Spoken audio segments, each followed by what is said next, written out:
ఎక్కువగా పూజలు చేసేవారికే కష్టాలు కన్నీళ్ళు ఎక్కువ ఉంటాయి అంటున్నారు. ఇది వాస్తవం అంటారా? కానీ వాస్తవానికైతే పూజలు చేసేవాళ్ళే కష్టాలు ఎదుర్కొంటున్నారు. పూజలు చేయని వాళ్ళు చాలామంది అద్భుతంగా ఉంటున్నారనే మాట, మీరన్న మాట చాలామంది నోళ్ళల్లో ఉంటుంది. అవును.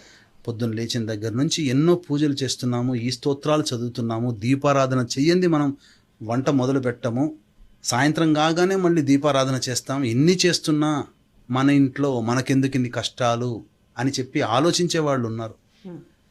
మరి పక్క వాళ్ళు చూసినప్పుడు వాళ్ళు ఏమి చేయకపోయినా వాళ్ళు చాలా గొప్పగా చదువుకుంటున్నారు, పిల్లలు గొప్పగా చేసే బిజినెస్లో బాగా డబ్బులు సంపాదిస్తున్నారు.